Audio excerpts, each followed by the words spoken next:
Assalamualaikum warahmatullahi wabarakatuh. Waalaikumsalam Kembali warahmatullahi lagi dengan wabarakatuh. kami dari Official Badri Duja. Jadi pada kesempatan kali ini saya Farhan Adam Ramawijaya sebagai pemandu acara akan menemani teman-teman semua yang berbahagia. Jadi kita sudah mendatangi seorang alumni. Jadi beliau ini alumni senior Pondok Pesantren Badri Duja Keraksaan Probolinggo. Beliau Ustadz Mustafa Miono. Bagaimana kabarnya, Ustadz? Alhamdulillah baik. Alhamdulillah baik.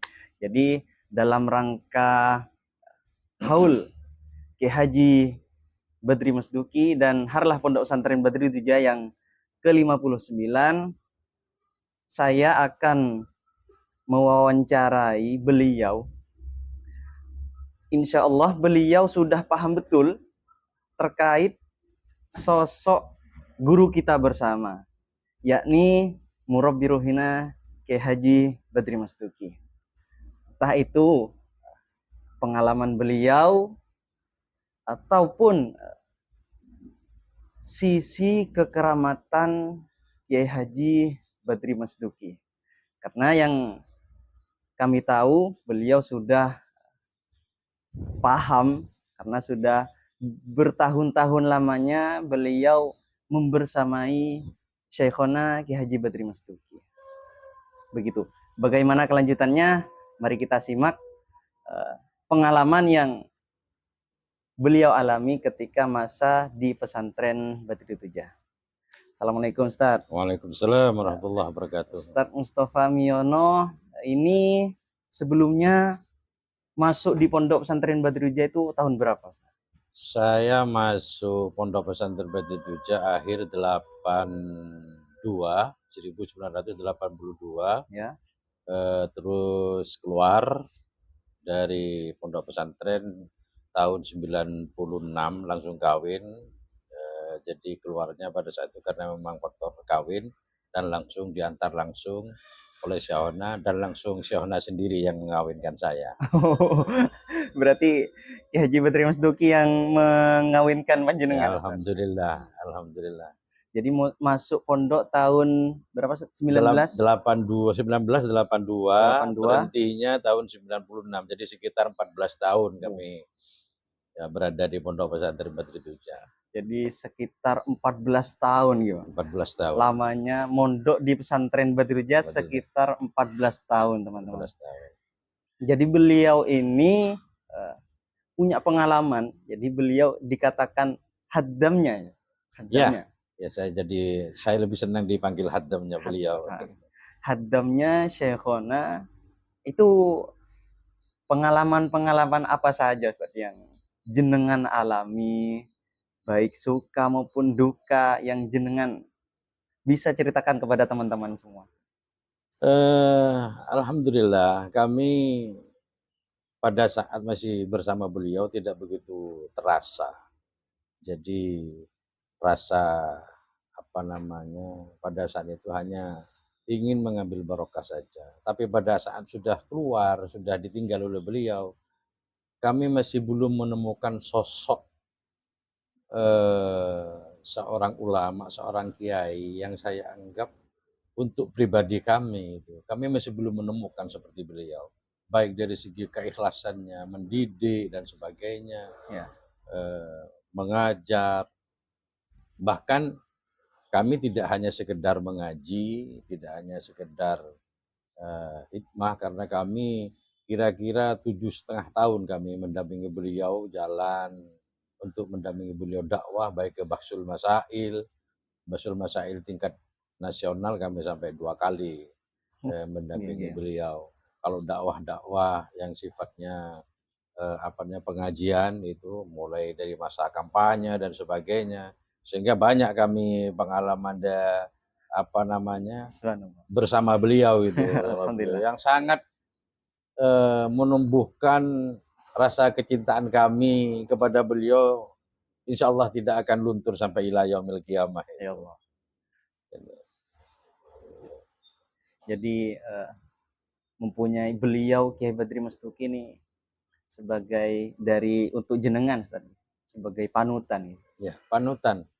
Jadi beliau mendidiknya kami rasakan itu apapun yang beliau eh, lakukan, apakah itu walaupun marahnya itu mendidik karena mungkin memang didasari oleh rasa keikhlasan itu.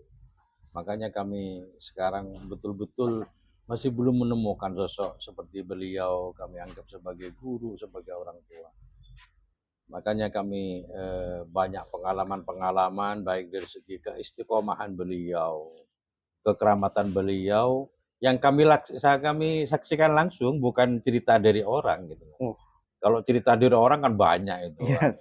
Sampai ditembak, ya enggak apa-apa, sampai ditembak keluar air itu kan banyak itu. Yes. Cuman cerita itu saya tidak menyaksikan langsung. Jadi ada cerita, ada yang memang bersama dengan kami pada saat itu. Jadi pernah suatu saat pada saat kampanye pada saat itu, kalau tidak keliru tahun 92 apa itu. Tahun 92. Iya, apa 87 apa 92 itu ya. Pada saat itu beliau kampanye, sehingga mungkin ada penyampaian-penyampaian yang tidak berkenan untuk dari sekelompok orang lah. Oh iya, iya. Sekelompok orang, sehingga beliau sepulangnya dari kampanye itu, tempat kampanye, beliau sudah dikepung, akan mobilnya juga akan dibakar itu, termasuk Sehonah yang juga akan dibakar itu. Saksinya banyak di daerah Jambangan. Dan jenengan ada di dalam mobil? Ada di dalam mobil. Beliau pada saat itu, tenang aja, kamu ini surban saya pakai. Akhirnya saya pakai surban Kiai yang surban hijau itu saya pakai. Kamu baca Sunan Kalijogo. Amalan Sunan Kalijogo. Amalan Sunan Kalijogo. Saya baca, memang ciri khasnya Sehona itu setiap masuk mobil itu pasti, kalau sudah pengajian itu pasti baca Sunan Kalijogo. Kenapa kok saya tahu? Karena ada ciri khasnya Sunan Kalijogo itu, jadi ada caranya seperti ininya. Ada gerakannya. Ada gerakannya. Sehingga satu persis beliau baca Sunan Kalijogo. Sehingga kami terus istiqomah membaca Sunan Kalijogo itu karena memang sudah dapat pesan langsung dari beliau. Akhirnya apa yang terjadi? Jadi di suatu tempat itu, ya kalau saya tidak merasakan bahwa saya bersama mobil dan Sehona itu hilang. Taunya itu, padahal di depannya mobilnya Kiai ini sudah ada sekelompok orang ini pakai mobil-mobil, di belakangnya mobilnya pakai mobil-mobil. Nah, baru saya tahu itu setelah nyampainya di pondok. Sesampainya di pondok itu rame di suatu tempat itu di desa Jambangan itu. Lu mana Kiai Badri? Padahal sudah ada di tengah katanya itu. Jadi memang mau dibakar beliau. Mau diajar memang. Sama mobil-mobilnya mau dibakar. Ya, sampainya di pondok itu orang sudah banyak menunggu, nangis di situ. Alhamdulillah Kiai selamat. Kiai itu mau dibakar, itu mau diajar di daerah Jambangan. Nah, sudah setelah itu enggak ada apa-apa, selamatan. Akhirnya saya dipanggil. Mus, jangan diceritakan ke santri-santri. Jadi kehebatan beliau itu tidak mau diceritakan. Itu. Tidak seperti kita. Kalau kita tidak hebat, diceritakan hebat ke orang lain. Itu. Beliau tidak mau itu. Kehebatan beliau itu tidak mau diceritakan. Pada saat saya pengajian ke Banyuwangi bersama beliau, Sayyidah Maryam itu pernah bercerita sampai di Pasir Putih. Sayyidah Maryam bercerita ke saya, Mus di sini ini kiainya dulu ditembak di sini, kacanya mobil sudah pecah semua. Saya nangis, sudah kiainya sudah disangkanya Nyi Maryam itu beliau sudah meninggal. Jadi ternyata enggak apa daunnya Syekh. Sudahlah Ci, jangan cerita itu. Nanti saya punya penyakit ananiyah kata. Jadi Kiai itu Subhanallah. Tidak mau, kehebatannya itu diceritakan itu tidak mau. Mengapa saya berani bercerita seperti ini? Karena memang sudah izin ke pengasuh saya untuk minta menceritakan ini karena beliau sudah meninggal, jadi istilahnya kami mengenang kehebatan beliau. Pernah suatu hari di Jember juga itu. Di Jember habis dari kampanye di daerah Kasihan, dari Kasihan itu ada di tengah jati, pohon jati. Setelah saya pulang dari kampanye itu di jalan itu kiai di anu dengan rantai itu. Rantai. Di jalan itu. Jadi menghadang kiai pakai rantai itu di jalan. Langsung sama kiai tidak turun kiai dah. Ada di dalam mobil. Ada di dalam mobil. Langsung diketat dengan amaran Malika ya Malika, Malika ya Malika, Malika ya Malika itu. Usipulisan bilangannya Allah, la ilaha illallah Muhammad Rasulullah. Itu rantai itu putus itu. Jadi langsung jalan kiai. Nah, saya sampai di mobil pesan ke saya, tidak usah diceritakan ke santri-santri atau guru-guru. Saya tidak pernah bercerita dulu.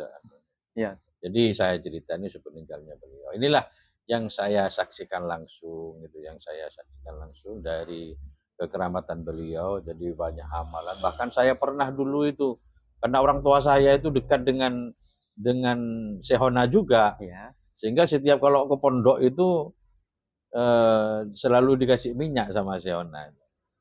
Pada suatu hari saya orang tua saya dikasih minyak sama Sehona karena pekerjanya bapak saya ini ada yang sakit sehingga diulisi minyaknya kiai itu, minyaknya Sehona. Dilalah kok yang diulisi itu mungkin sudah sampai umurnya kok meninggal gitu. Oh ya. Akhirnya orang tua saya disangka punya ilmu santet. Akhirnya karena memang anaknya itu bajingan, sampai kalungan besi kuning itu datang ke rumah. Coba anaknya yang sebenarnya yang produk serosok Quran gitu. Akhirnya tetangga itu datang ke rumah menjemput saya matur ke Sehona bahwa terjadi seperti ini pada orang tua saya. Oh sudah, kamu langsung pulang sekarang. Langsung pada saat itu saya diijazah Songai Raja sama Kiai itu. Oh iya. Jadi diijazah Songai Raja sama Kiai, kamu pulang. Loh, saya takut Kiai itu anaknya itu bajingan, katanya pakai kalung besi. Sudah, kamu kalau mau dibacok pejamkan matanya. Jadi gimana orang dibacok suruh pejamkan matanya? Kalau mau dibacok kamu pejamkan matanya.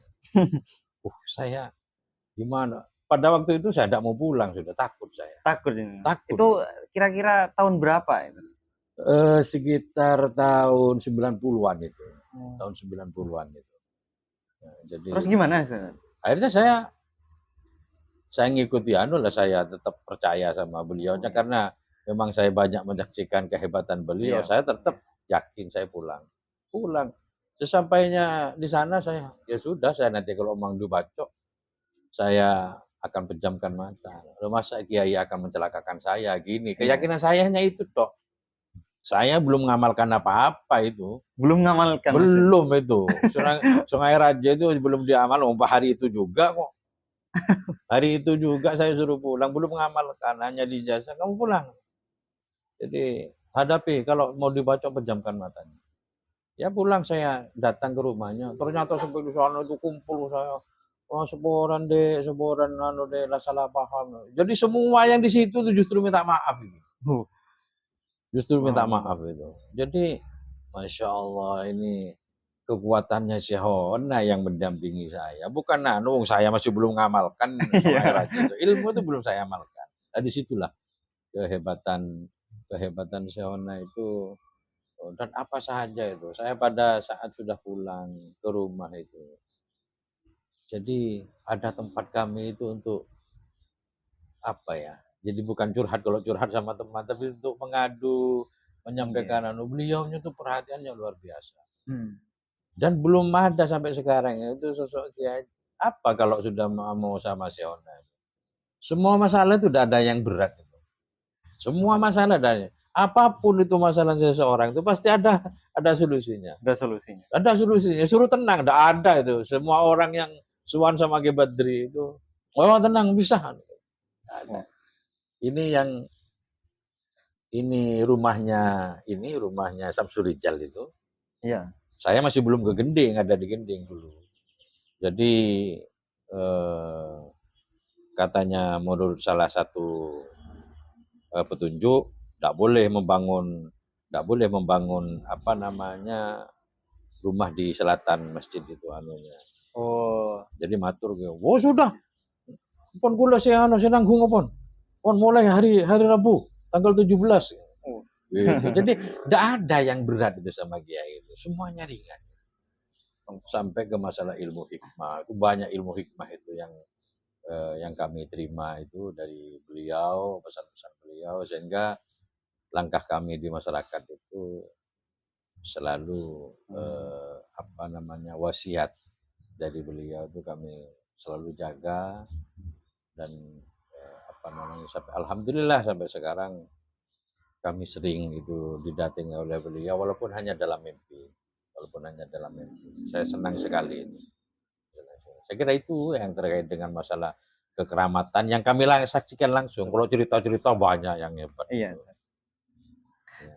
Terus apa yang bisa jenengan sampaikan kepada teman-teman ini, pesan-pesan jenengan terkait mondok di pesantren Badri Tuja, pesan-pesan agar supaya para santri dan teman-teman semuanya bisa mengamalkan ilmunya, patuh terhadap peraturan. Mungkin jenengan bisa ada yang ingin jenengan sampaikan khususnya kepada kami pribadi. Iya. Jadi sebetulnya ini bukan rahasia umum. Dulu memang dahulu ini beliau menyampaikan, baik di pengajian Selasaan pernah disampaikan oleh beliau, ya, dan di hadapan santri asas pada waktu itu ada saya, beliau menyampaikan, siapa saja yang mondok di Badri Tuja asalkan tidak melanggar peraturan pesantren, kalau tidak kaya, kalau tidak alim pasti kaya. Kalau tidak alim pasti kaya. Jadi ini bukan hanya sekedar retorikanya beliau, tapi dawuh ini diriadoi sama beliau. Yeah. Diriadoi sama beliau. Makanya harapan saya kepada anak-anak santri di Badri Tuja, insya Allah dawuh ini tidak hanya berlaku pada masanya Syekhona, insya Allah sampai sekarang gitu. Karena perhatian beliau orang yang sudah ada di alam kubur itu, apalagi waliullah, itu perhatiannya luar biasa kepada yang itu. Yes. Makanya anak santri harapan saya itu inilah dawuhnya beliau. Asalkan tidak melanggar peraturan pesantren, jadi muntak alim soki. Bahkan saya sampai pernah dikasih amalan sama beliau itu, yes, sama kasih amalan itu, coba baca ini kamu Mus. Jadi dulu dibaca di santri asas, kok sekarang hilang gitu anunya sepertinya. Bagaimana bacanya? Jadi saya dibaca, dikasih istighfar sama Kiai, baca astaghfirullahaladzim alladzi la ilaha illa huwal qayyum badi'us samawati wal ardi wa ma bainahuma min jami'i jurmi wa israfi wa atubu ilaih. Itu kamu baca setiap selesai sholat. Sholat apa saja kamu tutup dengan itu. Kamu kalau tidak kaya, cobain tolong saya. Bukan kaya. Kamu kalau tidak murah rezeki, cobain tolong saya. Jadi bukan kaya. Jadi saya sampai kok dawuh seperti itu ke saya gitu loh. Saya apa untuk meyakinkan saya tanpa seperti itu pun kami sudah yakin ke beliau. Sampai tambah seperti itu, kami tambah yakin. Sehingga ya kami bukan merasa kaya, enggak, tapi kami sudah merasa cukup gitu. Kami merasa cukup dengan bantuan doanya beliau, mungkin dulu jadul termasuk doanya orang tua, sehingga kami jadi seperti inilah ya. Jadi kami tasakur bin nikmah ini kepada beliau. Seperti itu. Jadi harapan saya seperti itu kepada anak-anak Badri Tuja. Karena saya tetap masih ingat dawuhnya Kiai Badawi, pengasuh pondok pesantren Darul Lughah, dulu pernah dawuh ke salah satu guru, ada salah satu guru ini mau pindah ke pondok Darul Lughah. Akhirnya sama Kiai Badawi, jangan pindah ke Darul Lughah. Saya dari Madura bersama Ki Zaini gitu, dari ke Jawa ini. Ki Zaini sudah banyak santrinya, saya masih belum punya santri. Ya. Saya punya santri ini karena membantu Ki Badri di Badri Tuja. Masya Allah. Jadi makanya guru-guru yang ada di Badri Tuja coba ikhlaskan itu. Insya Allah kalau membantu Badri Tuja, insya Allah barokahnya Kiai itu akan nampak di masyarakat. Amin. Itu saya berkaca seperti itu. Karena beliau itu riadohnya yang saya tahu tidak pernah meninggalkan itu, walaupun sudah di tengah jalan, di perjalanan itu sholat tahajud dan sebagainya, doanya untuk santri-santrinya itu. Makanya bersyukurlah wali santri yang mungkin anaknya ditaruh di pondok pesantren Badri Tuja, anak santri yang ada di Badri Tuja, bersyukurlah menjadi santri Badri Tuja, sudah dipilih menjadi santri Badri Tuja. Insya Allah barokahnya Sona akan terus mengalir. Amin. Saya kira itu anunya. Alhamdulillah. Jadi setelah mendengar beberapa cerita dari jenengan tadi, sempat saya merinding, Ustaz, begitu. Iya. Beneran. Alhamdulillah. Mungkin beliau hadir, Ustaz. Alhamdulillah. Kami mengingat seperti itu. Makanya setiap kami walaupun ngisi pengajian di mana-mana, walaupun hanya satu kata kami ngambil dari dawuhnya beliau. Iya. Jadi kami biasakan, jadi kami sebagai untuk biar nyambung terus. Yeah. Setiap mengisi pengajian saya pasti mengambil dari dawuh-dawuhnya beliau dulu. Saya bawa kalau ke Badri seperti ini, pasti saya ceritakan seperti itu. Walaupun ngisi-ngisi pengajian di mana-mana saya seperti itu. Ya, begitu banyak Ustaz pengalaman yang jenengan alhamdulillah di semasa di pesantren Badri Tuja.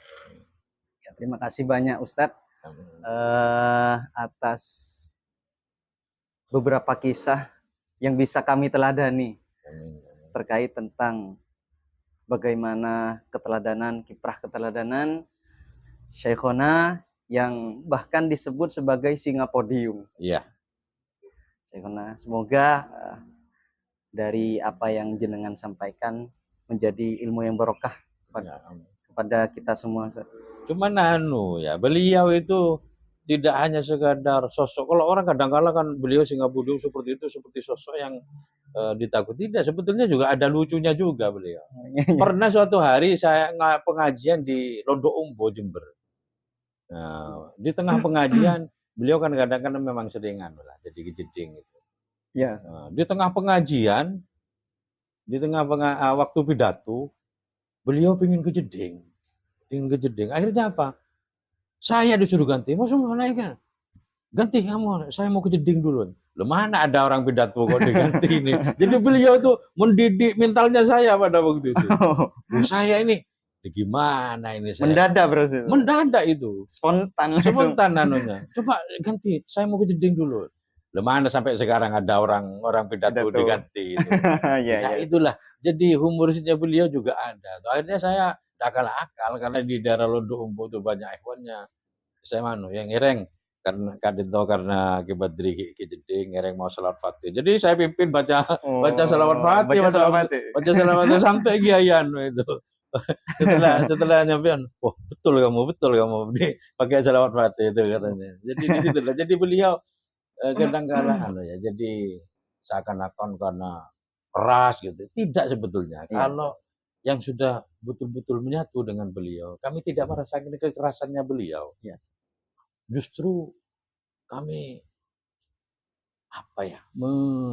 merasakan kenyamanan bersama beliau. Bahkan setiap kami naik mobil, hanya dua yang saya minta.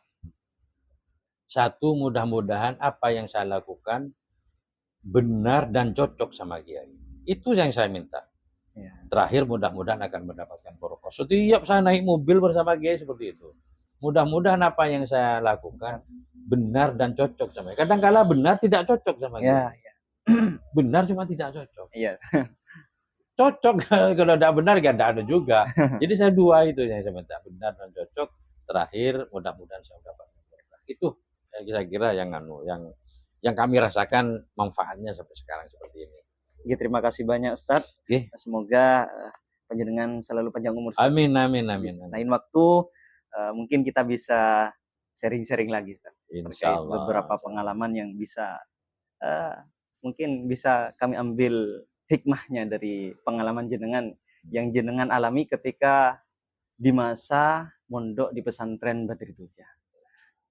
Jadi mungkin itu saja teman-teman.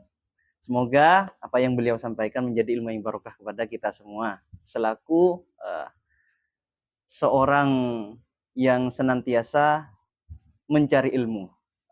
Amin amin ya rabbal alamin. Cukup sekian yang bisa kami sampaikan. Kurang lebihnya mohon maaf. Akhiran, assalamualaikum warahmatullahi wabarakatuh. Waalaikumsalam warahmatullahi wabarakatuh.